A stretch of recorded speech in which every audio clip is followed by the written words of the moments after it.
Nous sommes dans la région lyonnaise au sein de l'atelier MSL. C'est ici même que la marque de culottes menstruelles Chérie Louve conçoit et fabrique justement ces produits. C'est l'occasion parfaite pour vous expliquer les étapes d'une création de collection de vêtements. C'est parti, je vous emmène. Là, on est la partie, j'ai l'impression que tout le monde adore cette partie, c'est la partie style. Aujourd'hui, je dirais que la façon classique de procéder, ça va être je dessine, j'ai une idée et je vais chercher les accessoires et les fournitures en fonction de ce que j'ai dessiné, de ce que j'ai envie. Ça, c'est la première étape classique qui existe depuis presque toujours en fait en confection textile. La deuxième façon de faire, que nous on utilise un petit peu plus sur Chérie Louve, ça va être de se dire ok, en fait on a déjà des tissus existants, il y a des stocks dormants ou alors on va chez nos fournisseurs et ils ont du stock. Et puis on va créer une culotte avec cette recherche en fait de tissu, cette découverte qu'on aura faite avec nos fournisseurs en fait. Et du coup on va plutôt faire en sens inverse, se dire bah voilà, il existe ça. Comment on peut composer une culotte avec ça? Alors là, je vois plein de tissus. Est-ce que il y a quoi? Il y a plein de choses qui pourraient permettre de faire une culotte. Là, je vois l'élastique. Là, je vois ce qui est parfois par-dessus en déco. Il y a aussi la dentelle qui est connue pour Chérie Louve, juste là. Est-ce que là, déjà, tu vois quelque chose qui pourrait t'inspirer? Donc moi, j'aime vraiment m'organiser au mois parce que je trouve que c'est plus simple de donner une thématique à l'année, du coup. Donc c'est vrai que par exemple, sur février, le thème phare de février, ça va être la Saint-Valentin. Donc qui dit Saint-Valentin, dit des culottes un peu plus sexy, voilà, quelque chose comme ça. Et du coup, ce thème-là, je me suis dit, bah allez, pourquoi pas y aller carrément et faire de la paillette. Voilà, on n'est pas très loin de Noël, on a envie de briller aussi. Enfin voilà, il y a plusieurs choses. Et puis après, voilà, chaque mois aura sa thématique. Préparer le mois de février, tu t'y prends combien de temps en avance? Alors comme nous, c'est assez rapide, là, ben, les prototypes vont être vus tout à l'heure. Donc du coup, voilà, on les a fait mi-janvier pour le sortir début février parce qu'en fait, en 2 semaines, on peut sortir la production.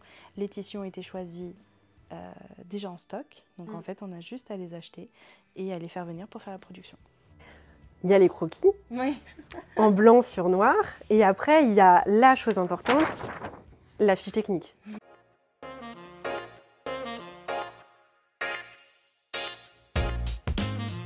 On peut voir donc le dessin technique, le patronage en réduction qui est important pour savoir analyser et, en fait, et repérer nos pièces quand on les a une fois qu'elles sont coupées par exemple. On a une partie matière, savoir à quoi ça va correspondre, donc dans quoi on la coupe, et la consommation. La consommation, c'est très important parce qu'elle va nous permettre de faire le calcul de prix en fait. Et du coup, sans ça, on ne pourra pas faire le prix de vente, en fait, parce que c'est la base, voilà. C'est quelque chose qui est très important et qui n'est pas à négliger, parce qu'en fait, chaque centimètre, chaque métrage compte, et du coup, on ne va pas savoir commander la matière qu'il faut, en fait, qui correspondra. C'est vrai, et puis il y a certains fournisseurs qui ne prennent pas de commandes si c'est moins de 300 mètres, par exemple. Exactement. Donc,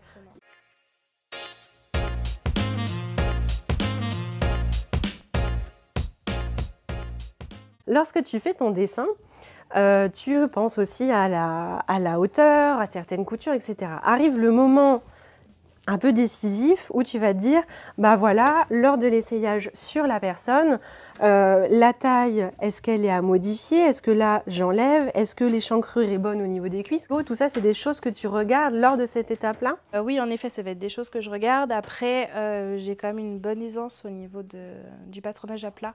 Je vais savoir à peu près comment faire pour qu'on ait un tombé qui tombe bien assez rapidement. Mais en effet, là, pour améliorer le modèle, tourne-toi un petit peu Emma, on pourrait, enfin je vais en tout cas le faire, on va creuser en fait ici cette partie pour pouvoir enlever, hop, au niveau du creux du dos, la petite pince que tu vois arriver ici. Voilà, c'est des petits détails qu'on va regarder en effet pour savoir si c'est tout bien parfait, si le modèle il peut être commercialisé ou en tout cas produit tout de suite. Voilà, souvent les prototypes quand on les fait, c'est également pour voir le bien aller et savoir si les détails sont tout bien parfaits et que c'est ok, mais ça va être aussi un support, si tout est bon, pour derrière faire le shooting. Oui. C'est vrai, il y a ce moment-là, souvent on fait le shooting avec les prototypes pour gagner du temps. Et j'avais une autre question. Combien de prototypes il te faut pour valider, te dire ok, c'est bon, c'est ce modèle-là qu'on mettra justement sur le shooting? Est-ce que ça dépend, plutôt 1, plutôt 3? Je dirais que ça dépend. 8? Non. Non. Je dirais que pour Chéri Louvre, souvent je fais qu'un prototype parce que je sais ce que je veux, je connais mes bases et c'est OK.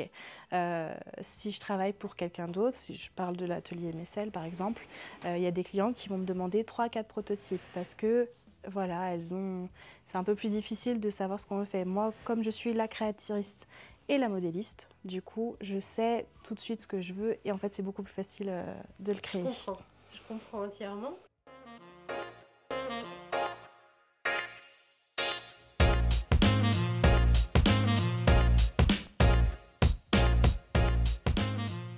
Du coup, Manon, là, on est dans la salle de découpe, si j'ai bien compris. Est-ce que tu peux m'en dire un peu plus? Alors, en effet, donc ici, c'est notre salle de coupe. Donc, c'est une coupe automatique qui, du coup, nous permet en fait de venir couper en une seule fois toutes nos productions ou nos prototypes. Donc, on va venir installer nos morceaux de tissu sur la table directement. Quand c'est en production, on va utiliser le matelasseur qui va, lui, nous permettre en fait de mettre plusieurs couches de tissu. On peut monter jusqu'à 60 couches. 60 couches de tissu. Voilà. Okay. Et après, en fait, on importe le placement qu'on a fait en amont sur l'ordinateur, sur notre machine. Et puis après, on la laisse travailler toute seule. Elle va venir en fait découper les morceaux qu'on lui aura définis en amont. Okay. Et on aura juste après à ramasser et la coupe sera parfaite au millimètre. Donc une fois que la découpe est faite, ça va à l'atelier. Exactement. On monte nos caisses à l'atelier et les filles vont pouvoir produire.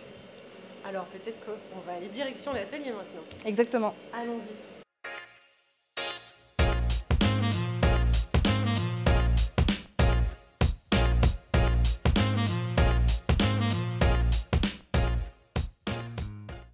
Du coup, donc, ici, on est dans l'atelier de confection. Du coup, il y a plusieurs machines à coudre différentes pour faire des étapes différentes. Okay. La première étape de la culotte menstruelle, ça va être de préparer le pad.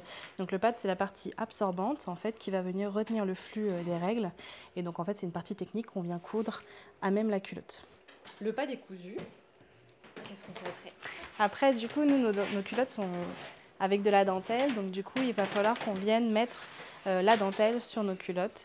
Et du coup, là, Iris va pouvoir nous montrer le petit empiècement de dentelle qu'on vient coudre sur la culotte. Et du coup, là, je note que c'est une machine qui est différente de la première qu'on a vue. C'est ça. Ici, on est sur une surjeteuse. Donc, c'est une machine qui va faire un point extensible pour pouvoir avoir des culottes qui sont confortables et qui respectent en fait la matière, textile. D'accord, donc la dentelle est cousue.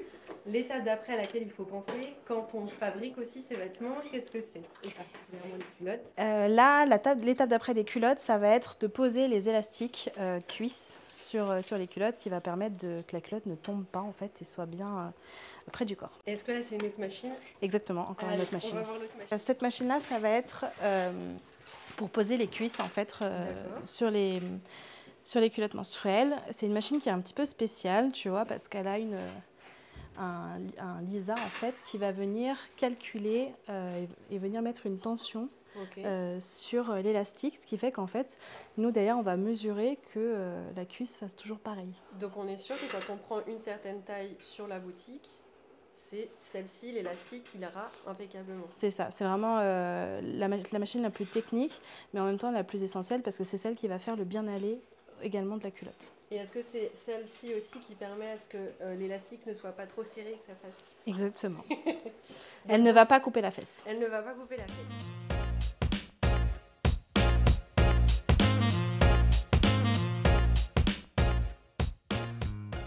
Comment tu as pensé à la commercialisation de Chéri Louvre?